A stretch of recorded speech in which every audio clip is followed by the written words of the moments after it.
طول یک هفته است که در شهر ورشابه پایتخت جمهوری لهستان جلسه سالانه سازمان امنیت و همکاری در اروپا در موضوع حقوق بشر ادامه دارد که در آن تمام کشورهای اعضای سازمان امنیت و همکاری، کشورهای ناظر، سازمان و تشکیلات‌های بین‌المللی، جامعه شهروندی کشورهای گوناگون، سازمان‌های حفظ حقوق بشر و این سال مثل سالهای گذشته هیئت جمهوری تاجیکستان نیز در این همایش یک شرکتی فعالانه با هیئت خود، با هیئت صلاحیت دار در بخش‌های گوناگون شرکت می‌ورزد. و استاد به نظر شما این سال چی عمومیت و چی فرقیت و ویژگی‌های در هیئت شرکت کنندگان و عموما رفت و موضوع کنفرانس به نظر رسد؟ خب هیئت جمهوری تاجیکستان هیئت دولتی یا هیئت رسمی که از طرف دولت جمهوری تاجیکستان در این کنفرانس اشتراک میکنند با در نظر داشتی روزنامه کنفرانس ترتیب داده شده است و روزنامه کنفرانس که حدود 12-13 روز دوام میکنند مسئله های گوناگونی مربوط به دموکراتیا، حقوق بشر و غیره را در بر میگیرد. موافق مسئله هایی که در روزنامه گذاشته است هیئتی با صلاحیت حکومتی تشکیل داده شده است و این هیئت از حقوق شناسان، از سیاست شناسان، از کسانی که در مسئله های دینی و مذهبی متخصصند، از جامعه شناسان و از متخصصان آزادی مطبوعات و رسانه ها عبارتند که هر یک هم از نظر تخصصی و هم از نظر کاری مسئول و مسئولیت در این بخش دارد. بنابراین هیئتی حکومت جمهوری تاجیکستان در این نشست یک هیئتی میتوان گفت که کاری هست، هیئتی کاری و تاجیکستان همچون عضوی این سازمان امنیت و همکاری در اروپا به طور رسمی در این نشست شرکت میکند و وظیفه اساسی هیئت حکومت که در نزد اون گذاشته شده است پیش از همه سه چیز است. یکم معرفی درست و رسمی سیاست جمهوری تاجیکستان در بخش‌هایی که در روزنامه هستند. دوم این نشان دادن واقعیت هایی که امروز در جمهوری تاجیکستان هستند و سوم پاسخ دادن به ناروشنی ها یا سوال هایی که در رفت کنفرانس از طرف کشورهای اعضا و سازمان های بین‌المللی مطرح شد. همین صلاحیت و رسالت هیئت دولتی جمهوری تاجیکستان است و یک هفته که گذشت من فکر می‌کردم که ما در این سمت کار خوب داشتیم، همون وظیفه‌ای که در نزد هیئت بود اجرا شده ایستاده و ادامه دادن. و ببینید که واقعا هم اگر ما با اون موضوعاتی که طول این هفته طول 5 روز کاری که در آن یک جلسه افتتاحیه و باز در آن باز نزدیک به 9 جلسه دیگر برگزار کرد و ببینید که در همه این جلسه ها نمایندگان هیئت تاجیکستان هم سخنرانی نمودند و هم ببینید که تقریبا در همه جلسه ها باز حق جواب گرفتند و با اون بگیم مسئله گذاری که هم از جانب کشورهای گوناگون هم از جانب به اصطلاح بگیم که کارشناسان و هم از جانب گویا جامعه شهروندی و از جانبی که یک سازمان های گوناگونی که با نام های گوناگون ولی به اصل خود یک گذشته بسیار جواب‌های تا اندازه صلاحیت دار و مشخص داده شد و ببینید که اگر صحبت کنیم درباره این پوشش اطلاعاتی همین موضوع، اگر نگاه کنیم که در فضای اطلاعاتی در شبکه‌ها چی می‌بینن، یک چیزی من هم کاربر میگم تاکید به نظر آمده که یک استفاده برنده یک کوشش بسیار بود دادن و بزرگ نشان دادن یک چیزی که تقریبا یا نیست یا به اصطلاحی بگیم کارشناسان ساختن یک پفاک و بادکنک اطلاعاتی از آن موضوعی که اصلا نیستن و بیشتر از روی بعضی اون سازمان افرادی که خود را همچون به اصطلاح یک مخالف و دارنده یک گویا که اندیشه غیر از اون اندیشه‌ای که مثلا از جانب حکومت جمهوری تاجیکستان یا هیئت رسمی پیشنهاد شد معرفی میکنند و ببینید که ولی تا هنوز در ظرف 5 روز کاری هیچ یک سخنرانی رسمی از نام یک نفری که خود را همچون پیشوا و الگوی یکون به اصطلاح این یک فکری غیر و یک مخالفین آقای کبیری هنوز حتی یک کلمه رسمی شنیده نشد و حتی در وقتی که هم از جانبی بگیم که نماینده جمعیت شهروندی تاجیکستان عبدالرحیم کریموف و هم از جانبی سازمان وطندار داداجان عطاالله و او پیشنهاد یک مصاحبه شد تا هنوز یک پاسخی بگیم یا حتی کوششی یک سخنرانی کردن یا به طور رسمی نه به طور اون سخنهای به اصطلاح پس پرده گوجگی بیان نمودن اندیشه به نظر نرسید. به اندیشه شما استاد این چی است؟ این یک حیره است یا یک این نشانه واقعا هم نداشتن یک سخن مناسب یا کمبود ظرفیت یا چی است؟ خب من از اون روز اول از وقتی که هنوز ما در دوشنبه بودیم حتی از خبرهایی که هنوز 6 سپتامبر شده بود نگاه کرده در شبکه‌های مخالفین یک کوشش انجام شده بود که گویا هیئت دولتی جمهوری تاجیکستان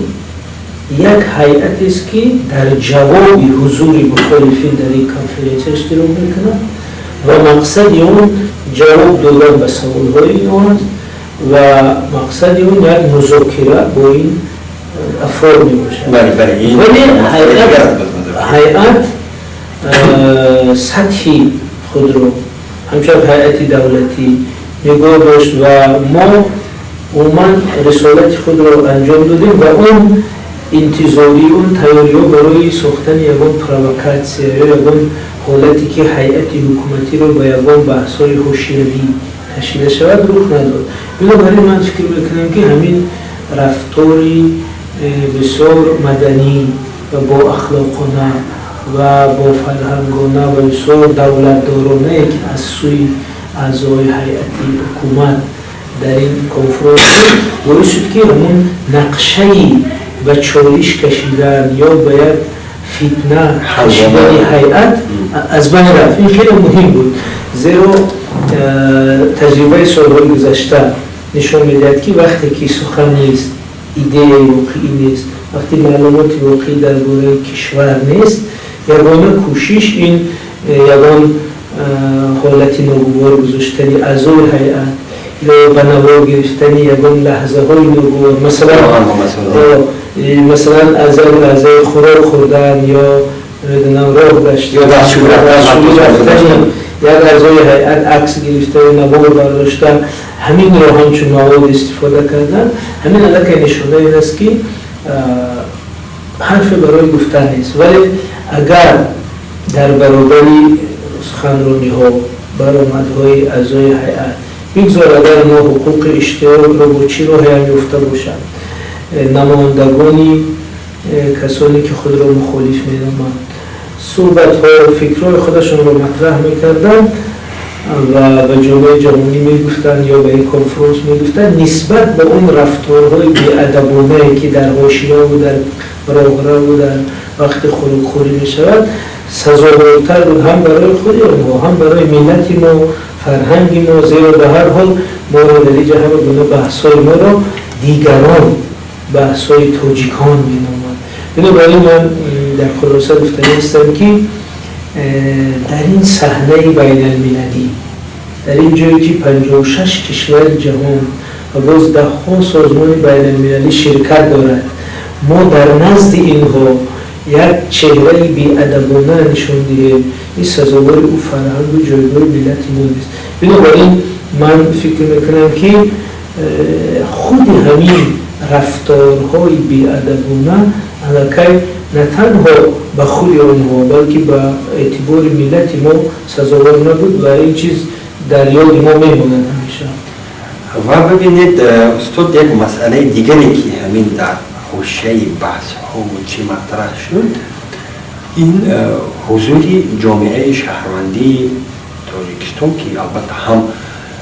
از اون بعضی اعتراضات شنیدیم، بعضی پیشنهادها هم نقد شنیدیم و هم در برابر اون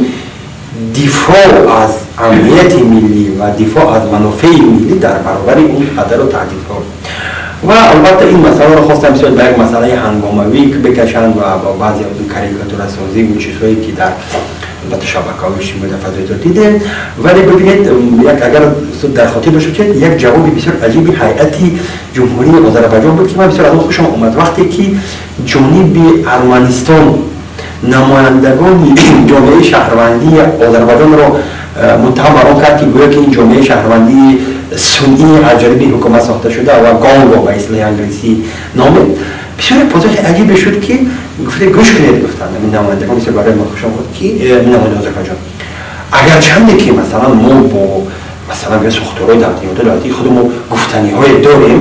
ولی این معنی اون نداره که ما از منافع ملی خود یا از امنیت ملی خود در برابر دیگران دفاع نکنیم. و ببینید که چنین چیز رو من برای از دیگران مثال آوردم تا اینکه مثلا یک اینجا یک مثلا مخریزان نبود. یعنی چنین چیز برای جامعه شهروندی تمام کشور من فکر من خاص است که در برابر داشتن بعضی اعتراض و در برابر بودن یک پول بین جامعه، بین اهالی و بگیم که نهادهای مسئول،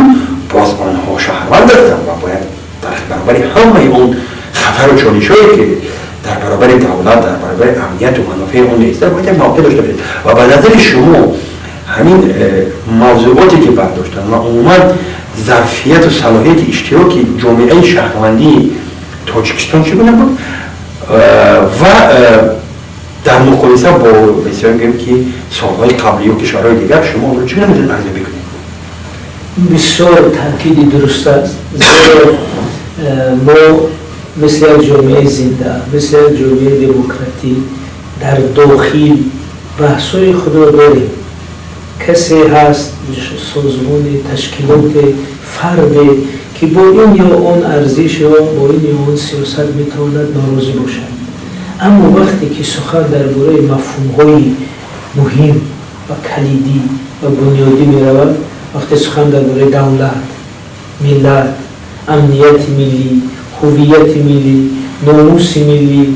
حفظ این وحدت و ثبات کشور می‌رود، وقتی که سخن درباره رشد می‌رود، باید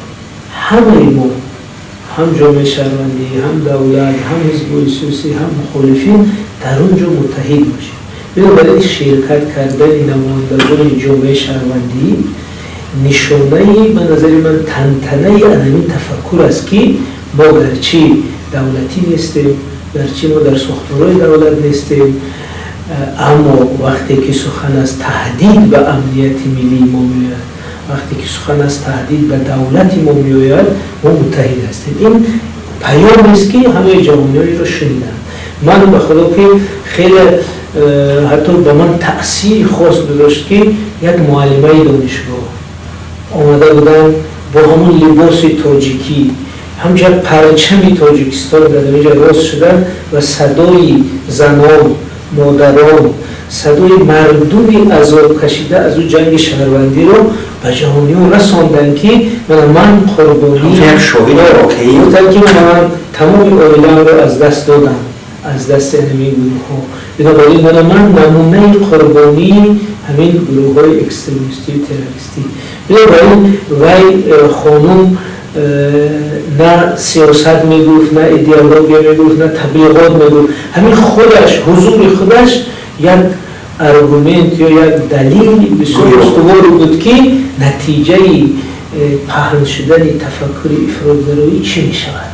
بنابراین جامعه شهروندی یا که اون استادان دیگری دانشگاه، نمایندگان دایره‌های ژورنالیستی، مثلا چند ژورنالیست‌های توجیک رو من در اینجا دیدم که ما هم هیئت حکومتی مثلا شخصا من عموما خبر نداشتم که اینا در اینجا میگویند وقتی که ما یا توجیکان مقیم اروپا یا که مثلا توجیکان مقیم اروپا، توجیکان مقیم قزاقستان، ما اگر با وسیع‌تر نگاه توجیکان مقیم روسیه و استاد حاکم شما محبت کرد، من احساس کردیم که اکنون همون حسی درکی خطر گروه‌های افراطی یک حسی فراگیر برای همه تاجیکان شده است. یعنی که تاجیکان چی در مسکو باشن، چی در پولش باشن، یا دانشجویی که از اینجا خستن دستگیری کردن، تاجیکان چی در آلمان باشن، چی در قزاقستان باشن، چی در افغانستان باشن، همه احساس میکنن که وطن ما، دولت ملی ما یک ارزش است که به هر قیمت باید آن حفظ شود. وقتی که اونها احساس میکنن که چند گروه یا چند شخص در اینجا در خارج سنگن گرفتن زیر دولت، اونها خستن آمدن تا صدای خود رو بگیرن. برای همین فکر میکنن که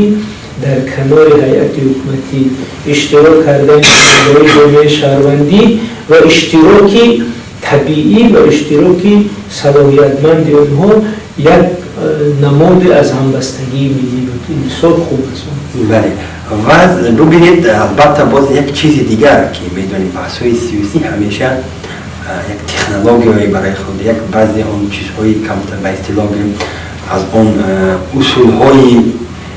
فریبی و به تقلبی و به اصطلاح یک چیزی پلید دارد. و ببینید یک چیزی واقعیت را ببینید که آن سازمانی که در از جانب دادگاه عالی جمهوری تاجیکستان همچون تشکیلات تروریستی اکستریمیستی معرفی حزب اسلام و وقتی که با واقعیت اروپا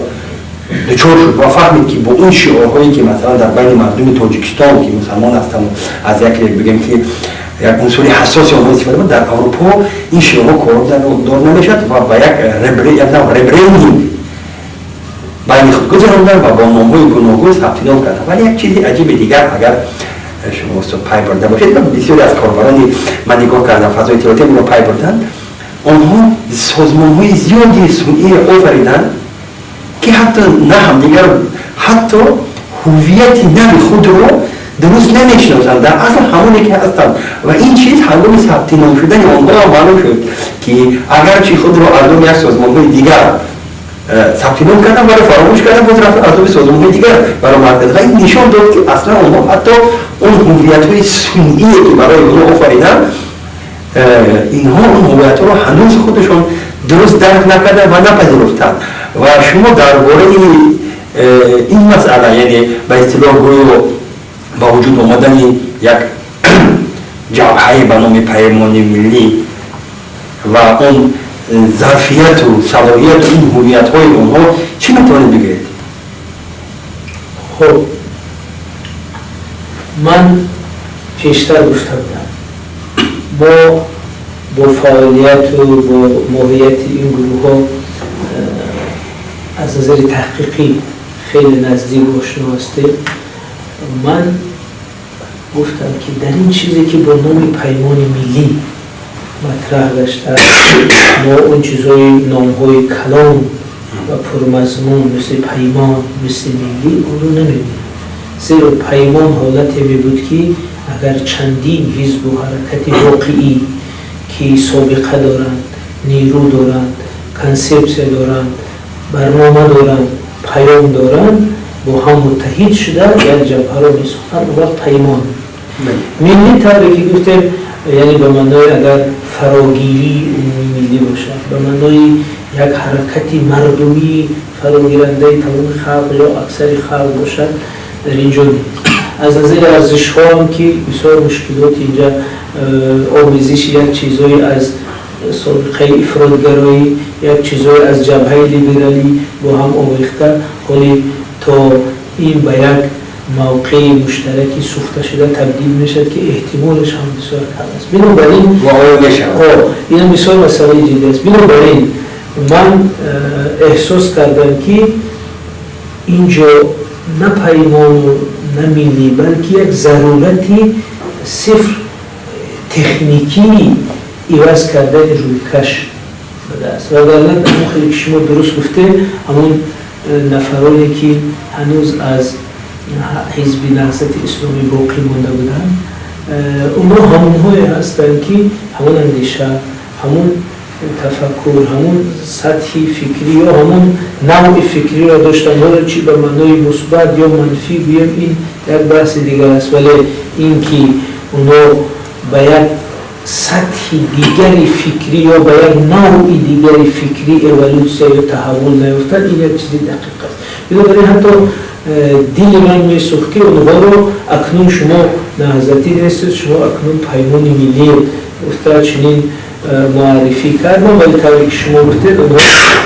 حالا به این احساس که اونها حرکتی نو هستند هنوز وارد نشدن از نظر هم فکری هم از نظر صفر معلوماتی. این چیز احساس میشه.